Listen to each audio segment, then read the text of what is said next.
Fala galera, tudo bom com vocês? Espero que esteja tudo bem. Mais uma vez, muito bem-vindos aqui à Bagunça, meu nome é Felipe. No vídeo de hoje, nós vamos fazer o resumo do capítulo 1 da Era dos Extremos, o último livro da coleção das Eras do Hobsbawm. O título do capítulo está aqui no meu monitor, A Era da Guerra Total. Capítulo bem sugestivo, né? Esse capítulo, ele basicamente fala, né, que as duas guerras mundiais, a primeira de 1914, a segunda de 1945, elas destruíram o mundo que existia antes, né? Matou milhões de pessoas, espalhou o medo, né? A Primeira Guerra foi assim um massacre de trincheiras, terminou no Tratado de Versalhes, né? Que acabou encerrando a guerra, só que isso aí só piorou as coisas, né? Acabou plantando a semente da Segunda Guerra, né? Guerra que virou uma coisa assim, uma guerra total, né?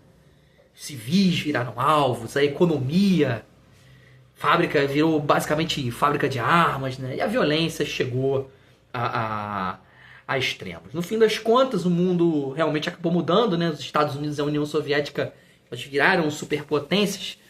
Os impérios coloniais, eles caíram, né? E a Europa ficou basicamente destruída. Isso aí é um resuminho do que vai tratar o primeiro capítulo da obra. A dinâmica aqui é muito simples. O resumo vai ficar aqui na tela, tá aqui no meu monitor, e eu vou fazer uma leitura dinâmica desse resumo para poder ajudar vocês a fixar o conhecimento. Se vocês tiverem interesse nas obras anteriores, nos livros anteriores, tem playlists aqui no canal. Eu vou deixar no card espalhado aí pelo vídeo, né? Os outros 3 livros da coleção já tá tudo pronto, destrinchadinho em capítulos e parte. E, bom, te convido a ficar até o final, se o conteúdo te ajudar, né, na tua meta nos estudos, seja lá qual for. Deixa aquele joinha, passa pra frente pra quem tá estudando. E simbora, galera. Vamos começar aqui a leitura do resumo do capítulo 1. Em 1914, quando a Grã-Bretanha e a Alemanha elas começaram a se enfrentar, algumas pessoas, né, como diz aqui, Edward Grey e o Karl Kraus, eles perceberam que o mundo que eles conheciam estava assim prestes a acabar. A guerra que começou ali, gente, durou nada mais nada menos que 31 anos. Isso é coisa pra caramba, né? Várias batalhas, conflitos ao redor do mundo, começando quando a Áustria declarou guerra à Sérvia, né, e terminou em 1945 com o Japão se rendendo após a explosão da primeira bomba atômica nuclear, né? Pouca coisa. Esses eventos eles fizeram assim muita gente sentir que o fim da humanidade estava se aproximando, né? E também mostrou como que a civilização, especialmente lá na Europa, estava desmoronando. As grandes potências elas entraram numa guerra que mudou completamente o rumo da história no século XX. Antes de 1914, a Europa ela tinha vivido quase que um século sem grandes guerras, né, entre as principais nações. E isso dava, né, uma sensação de paz por lá, né, lá na Europa. Mas quando a Primeira Guerra Mundial ela começou, praticamente todos os países europeus eles entraram em conflito, exceto por alguns que eles decidiram assim ficar neutros naquela situação. Os soldados de vários países, né, incluindo até de antigas colônias, eles foram enviados para poder lutar em diferentes partes do mundo. E essa guerra ela foi o começo de uma era assim, de grandes conflitos em escala global, mostrando que as guerras do século XX elas eram muito mais destrutivas, né? E também muito mais abrangentes do que qualquer outra guerra que tinha acontecido antes na história. A Primeira Guerra Mundial, especialmente na frente ocidental, sim, ela foi uma verdadeira carnificina, mano. Milhões de soldados eles morreram, né, em batalha, todo mundo preso em trincheira, que a Primeira Guerra basicamente guerra de trincheira, era uma aqui, uma ali, a porrada comendo. Os britânicos, os franceses, os alemães, eles sofreram assim, perdas enormes. Essa tragédia deixou assim, uma marca realmente profunda na memória, né, desses países envolvidos, né? Mesmo quem ganhou pagou um preço muito alto, né? Pô, eu vivo falando aqui, se você acompanhar os resumos anteriores, falando de guerra, todo mundo sai perdendo, cara. Quem ganha sai perdendo, quem perde sai perdendo mais ainda. Voltando aqui à leitura, né? Fora o preço alto que esses países pagaram, né? Até mesmo os vencedores, o trauma do conflito influenciou muito a forma como as guerras seguintes, né, depois da Primeira Guerra Mundial, pô, como tá aqui, Segunda Guerra Mundial, elas foram encaradas, né? Segunda Guerra foi ainda maior, mais devastadora, só que as cicatrizes da Primeira Guerra, né, já tinham preparado o terreno para mais destruição. Essa aí é a verdade. Os horrores da Primeira Guerra Mundial, eles afetaram principalmente os soldados, né? Muitos deles acabaram ficando com um ódio enorme pela guerra por causa do sofrimento que eles passaram. Só que alguns ex-soldados, né? Pô, Hitler, não tem como não destacar esse exemplo. Eles saíram da guerra se sentindo assim superiores, né? E começaram a apoiar ideias ultranacionalistas, né? Que ganharam força na Europa depois da Primeira Guerra.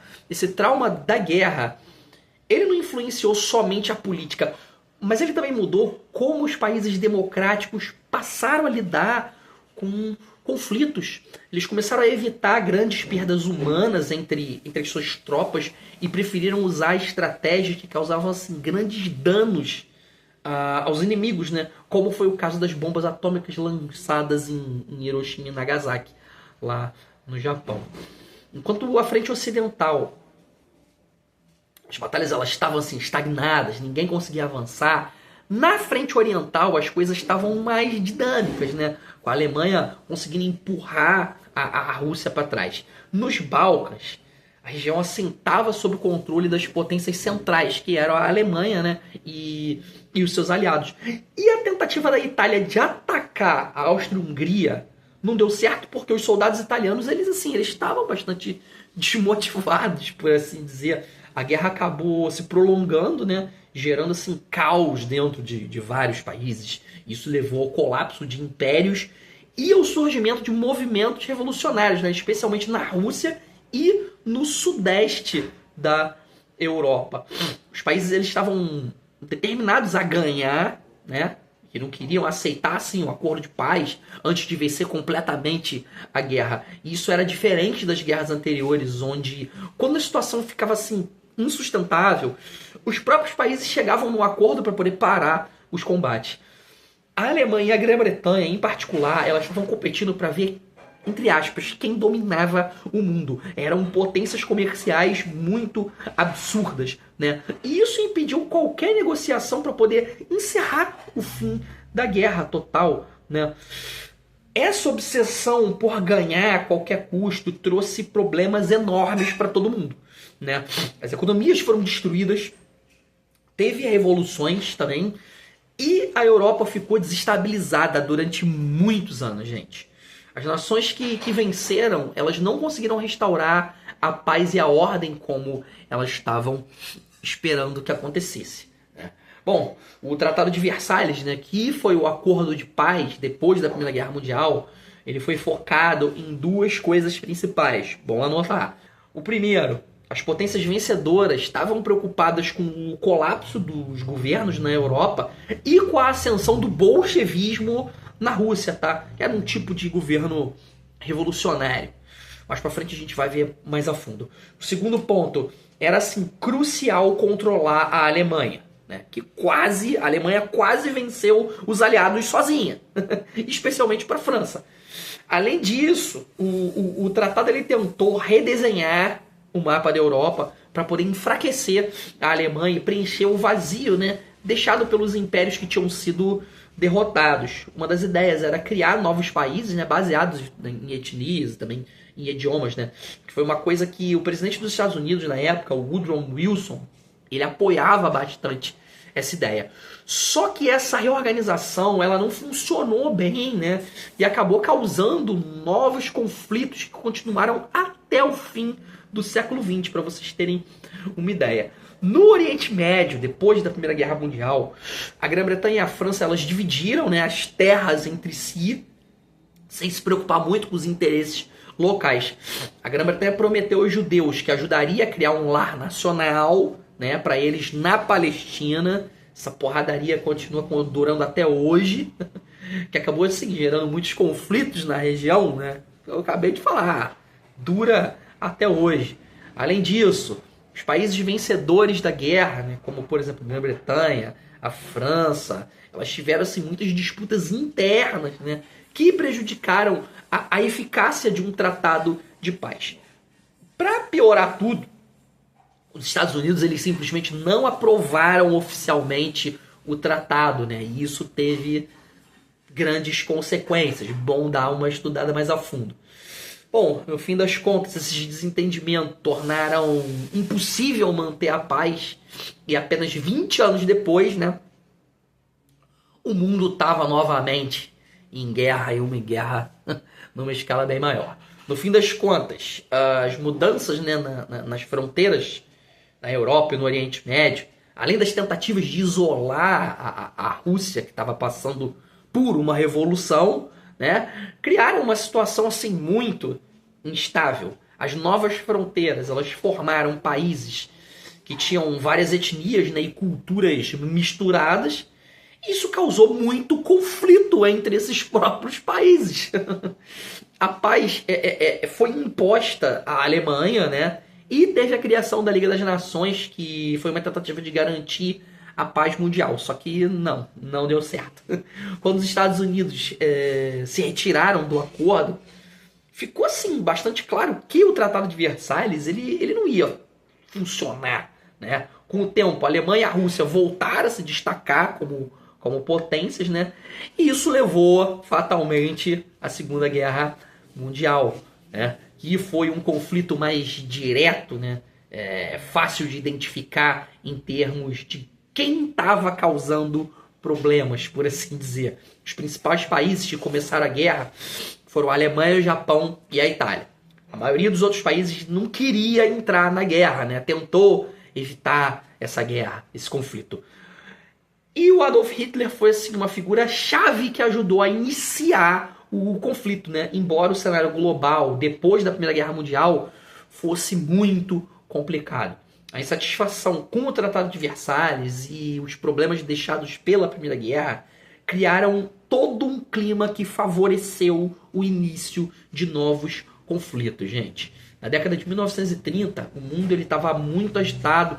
A Alemanha e a Itália estavam descontentes pra caramba, porque eles achavam que tinham sido tratados injustamente depois da Primeira Guerra Mundial. Eles queriam se expandir e ter mais território. Guarda essa informação. O Japão também queria mais poder na Ásia e também estava buscando expandir seus territórios para se proteger e também ter mais recursos. Esse descontentamento geral, né, e a vontade de crescer ajudaram a aumentar toda a tensão que já estava ali se formando, né? E acabou do jeito que acabou na Segunda Guerra, né? Que começou porque alguns países estavam descontentes, acabei de falar, né? Eles queriam se expandir.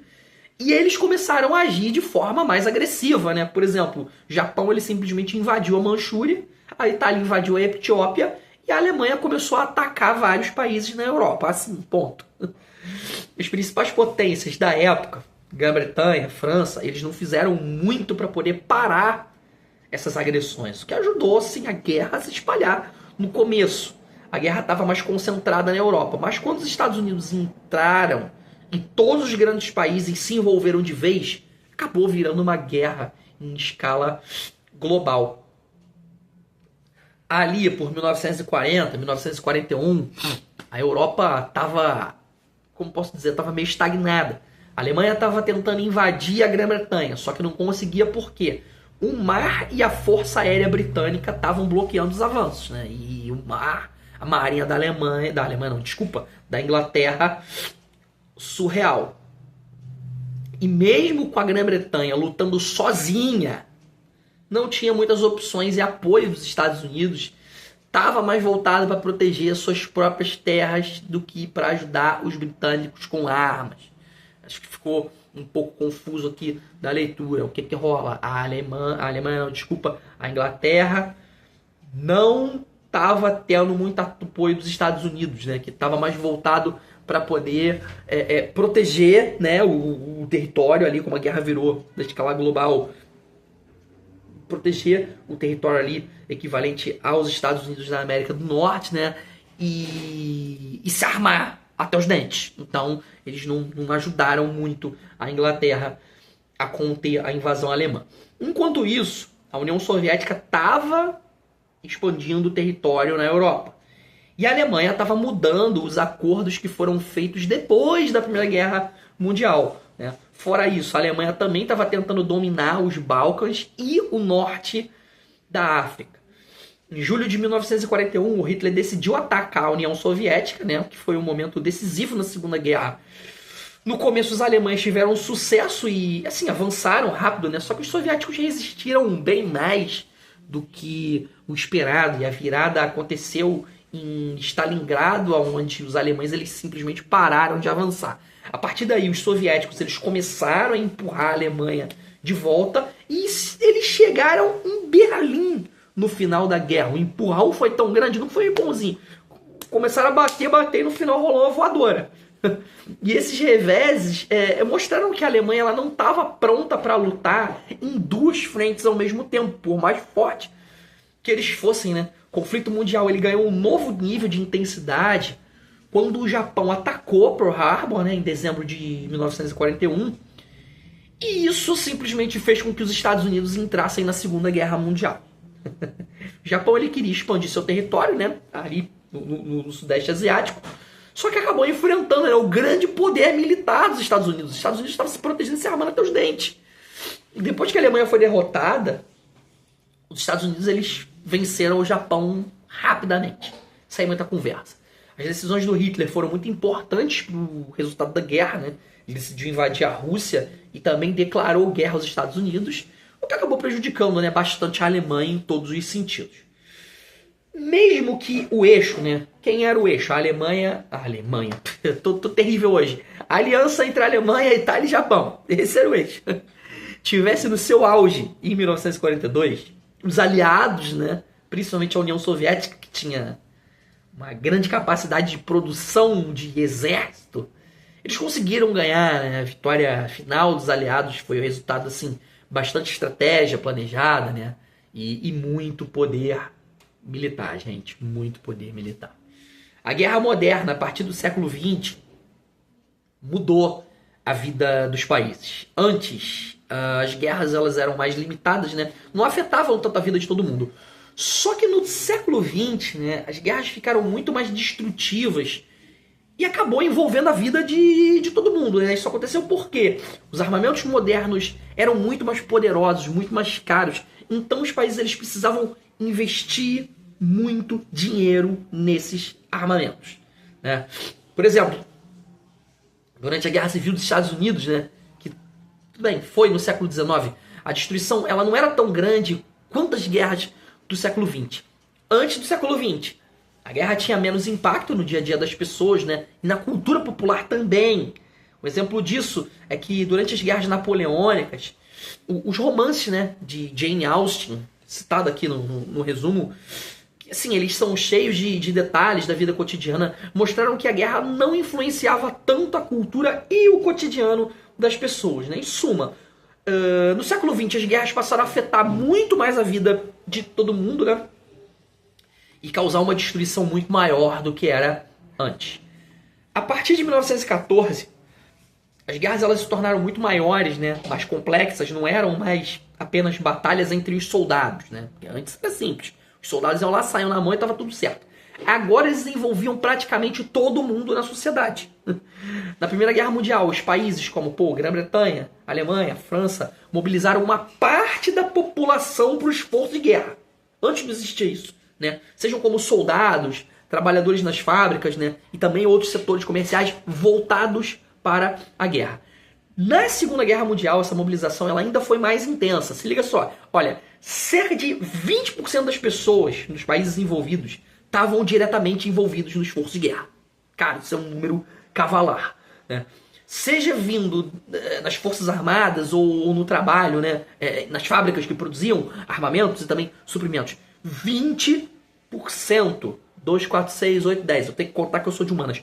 1/5 da população de cada país envolvido, né, dos maiores países envolvidos na Segunda Guerra, estavam envolvidos diretamente na guerra, cara. Isso é muito absurdo. E para que uma mobilização tão grande acontecesse, era necessário que os países assim eles fossem altamente industrializados. Isso porque as economias elas precisavam assim ter muita infraestrutura para poder suportar essa produção em larga escala e a movimentar todos esses recursos que estavam sendo produzidos. Fora isso, né, com muitos homens, né, estavam fora lá lutando, mais mulheres começaram a trabalhar nas fábricas e outros empregos que antes eram predominantemente masculinos, né? Durante as guerras do século XX, os países eles precisaram assim, de muitos recursos e equipamentos para lutar, né, inclusos nesses recursos. As fábricas elas começaram a produzir em massa, né, com uma linha de montagem para poder atender a grande demanda de armas, munições, uniformes, né, todo tipo de equipamento que os soldados precisavam. Na Primeira Guerra, por exemplo, as batalhas elas exigiam uma quantidade enorme de munição. Então, as fábricas elas tiveram que se adaptar rapidamente para poder produzir assim, muito mais do que antes. Na Segunda Guerra, isso ainda foi mais intenso, porque além das munições, eles precisavam de tudo que você pode imaginar para poder manter os soldados prontos para a luta, né? Afinal de contas, que eu falei lá no comecinho, a tecnologia armamentista evoluiu pra cacete, né? E para dar conta disso tudo, os países eles precisaram organizar e também administrar a produção. Eles precisavam garantir que tudo tivesse funcionando perfeitamente para poder manter esse esforço de guerra, né, em andamento. Voltando um bocado, né, no tempo, no século XVII, os governos eles decidiram que era melhor ter seus próprios exércitos em vez de contratar, né, pessoas para poder fazer esse tipo de trabalho. Antes era comum contratar empresários para criar, né, gerenciar os exércitos. Mas com essa mudança, os exércitos e a guerra se tornaram assim grandes indústrias, até maiores do que muitos negócios privados, né? Vamos lá. Eu falei de uma coisa que começou a rolar no século XVII até o século XX.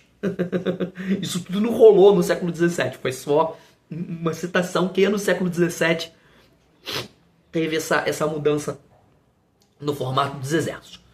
Voltando, no século XIX, essa ideia de ter exércitos organizados, especializados, ajudou a melhorar a administração assim, de grandes projetos privados, como ferrovias e portos, né? Uma coisa influenciando a outra. Muitos governos também começaram a fabricar suas próprias armas.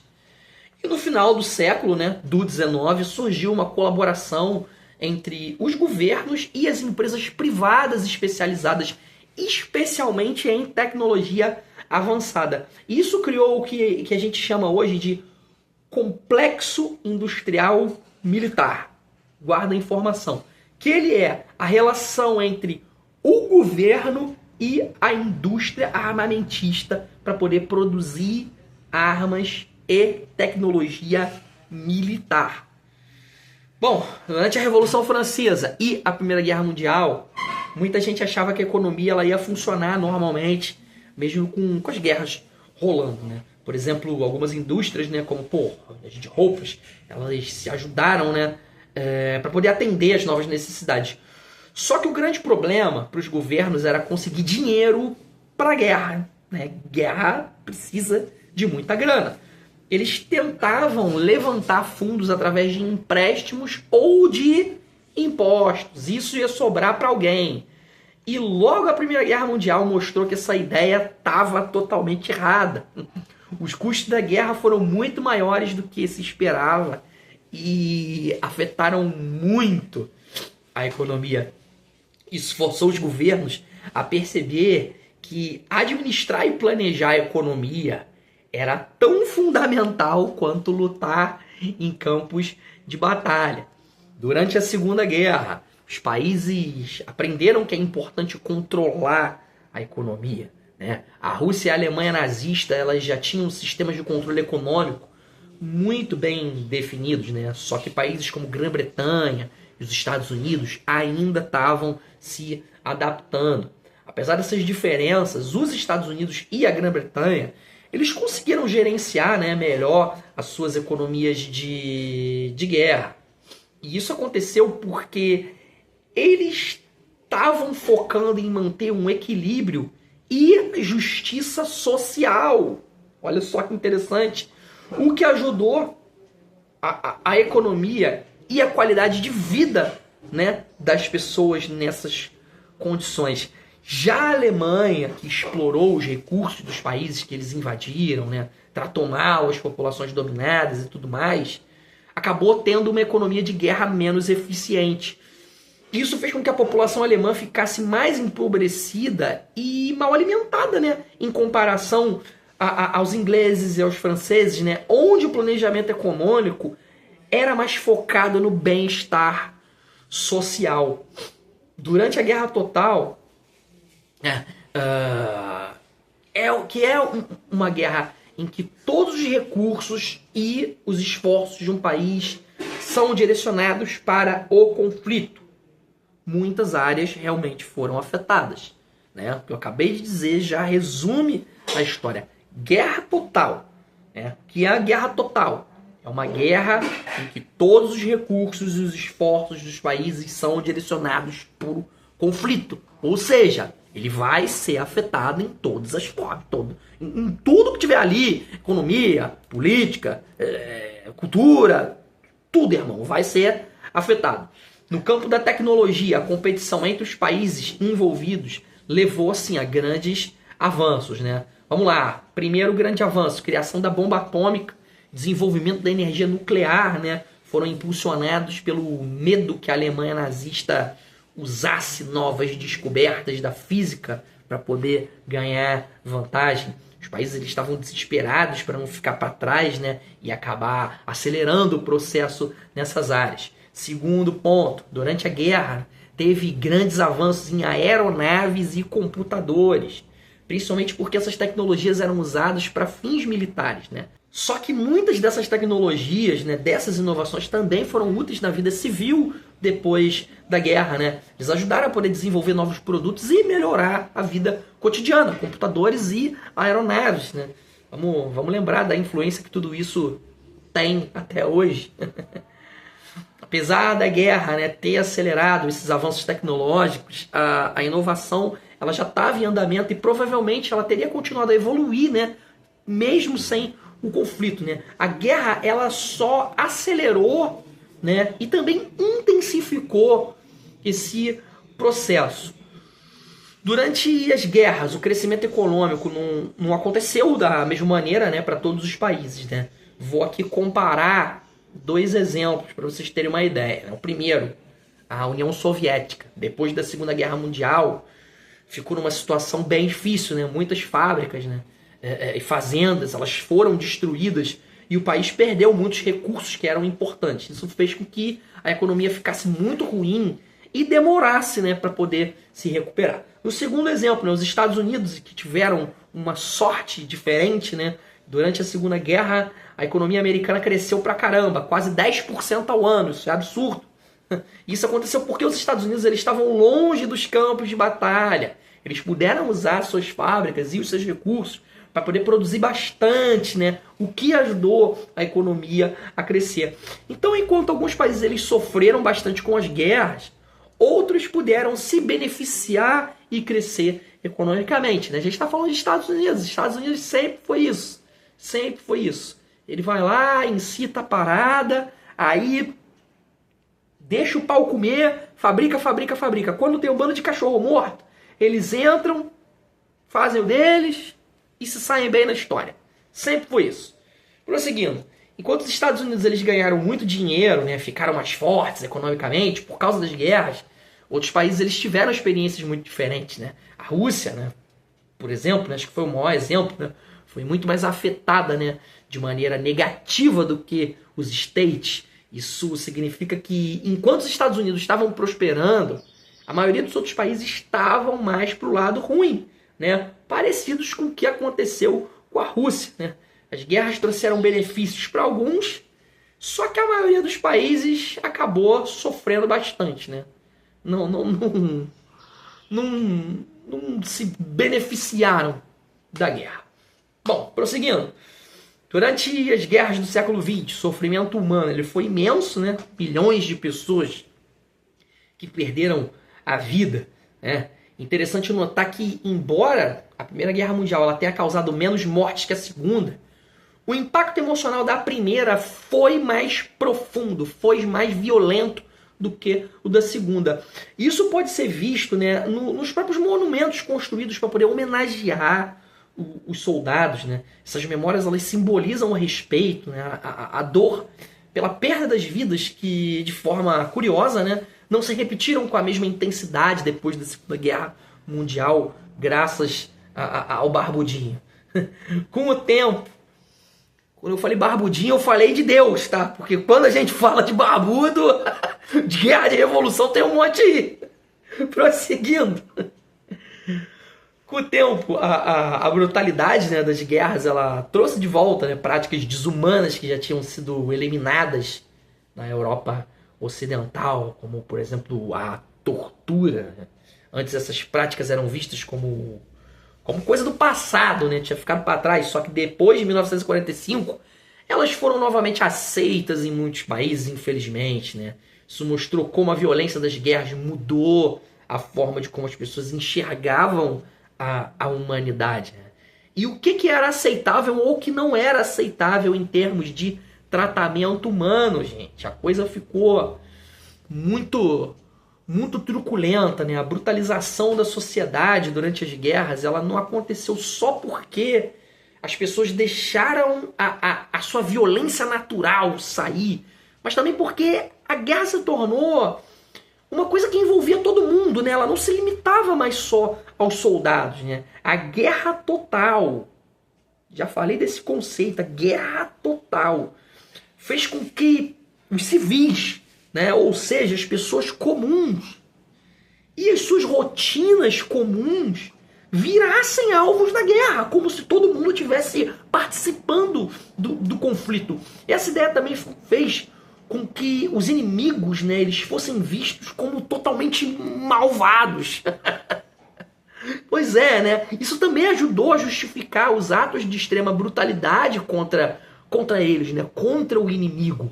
Na Segunda Guerra, essa violência ela se tornou ainda mais impessoal. Matar alguém, gente, muitas vezes era só apertar um botão ou puxar uma alavanca sem sequer ter que olhar na outra pessoa nos olhos, né? Cara, o que desumanizou completamente a parada. Isso fez com que, assim, a crueldade ela se tornasse uma parada rotineira, né? Como se não tivesse mais uma ligação entre quem cometia a violência e quem sofria. No popular carioca, tudo virou um grande foda-se.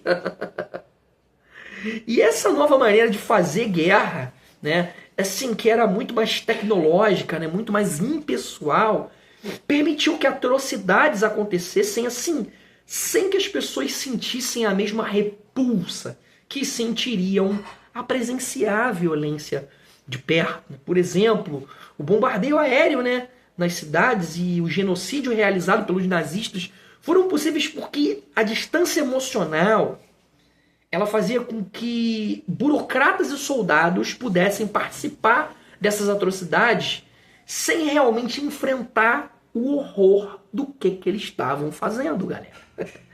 Em resumo, as piores crueldades do século foram aquelas realizadas de longe, né, e justificadas como algo necessário.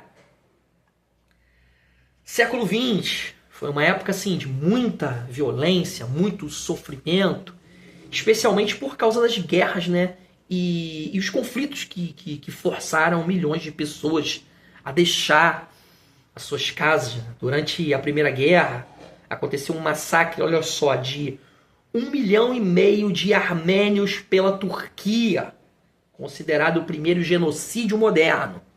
Vamos guardar essa informação. Depois veio nada mais nada menos que o Holocausto, onde os nazistas mataram cerca de 5 milhões de judeus. E além dessas tragédias, né, tanto a Primeira Guerra quanto a Revolução Russa fizeram com que milhões de pessoas se tornassem refugiados sem um país para chamar de seu, né, sem um lugar para poder chamar de lar. E para poder ajudar essas pessoas foi criado o passaporte Nansen, ou Nansen, não sei como é a pronúncia, que era um documento que dava a elas uma identidade reconhecida internacionalmente, galera. Guardem essas informações. Em 1945 havia cerca de 40 milhões e meio de pessoas que tiveram que deixar as suas casas na Europa, incluindo 13 milhões de alemães que foram simplesmente expulsos das suas terras. Muitos desses refugiados eles foram obrigados a voltar, né, para os seus países de origem, mesmo sem eles quererem. Fora da Europa, a situação também era muito grave. Quando a Índia se tornou independente, em 1947, 15 milhões de pessoas tiveram que se mudar para o lado certo da nova fronteira entre a Índia e o Paquistão. Além disso, a Guerra da Coreia fez com que cerca de 5 milhões de coreanos fossem forçados a se deslocar. A criação do Estado de Israel também causou deslocamento de 1,3 milhões de palestinos, enquanto 1,2 milhões de judeus, muitos deles refugiados, migraram para Israel. Sei que é um monte de informação assim, mas, cara, para vocês terem ideia do quanto que teve de migração e de refugiado na época que envolveu, né, as duas grandes guerras, né? Apesar de toda a destruição, a Segunda Guerra Mundial ela acabou trazendo assim, mudanças que ajudaram a resolver alguns problemas no mundo. Olha só, de forma mais duradoura, né, do que a Primeira Guerra. A Primeira Guerra deixou as pessoas insatisfeitas, né, frustradas, sem resolver muitos problemas. Enquanto a Segunda, ela conseguiu estabilizar várias questões econômicas e também sociais que o capitalismo estava enfrentando, além de acabar, né, com os antigos impérios coloniais, né, de uma vez por todas, ou assim, de forma mais explícita. Depois da Primeira Guerra, as revoluções que aconteceram elas foram principalmente contra a própria guerra, porque as pessoas estavam cansadas, né, cara, de tanta violência. Já depois da Segunda Guerra, as revoluções elas foram movidas por um sentimento de justiça, né, pois o conflito foi visto como uma luta contra as tiranias. Isso ajudou assim, a criar um novo equilíbrio no mundo, onde os países eles passaram a se reorganizar de uma maneira diferente, né, do que já tinha sido feito até o presente momento. Então, galera, quem sobreviveu até aqui, muito obrigado. Esse foi o resumo do capítulo 1 da Era dos Extremos. Se você curtiu, deixa aquele joinha, passa pra frente para quem está estudando. Se tiver alguma leitura complementar, deixa aí, cara, algum artigo, ou se você também leu o livro e eu deixei passar alguma coisa, comenta aí. Eu não sou o detentor do conhecimento universal, né? Pô, cometo várias caneladas, acabo esquecendo de uma coisa ou outra, né? Lembrando que isso aqui é um resumo. Vou ficando por aqui, pessoal. Bons estudos a vocês. Próximo vídeo, capítulo 2 da Era dos Extremos. Valeu, falou, forte abraço. Beijo no coração, fui.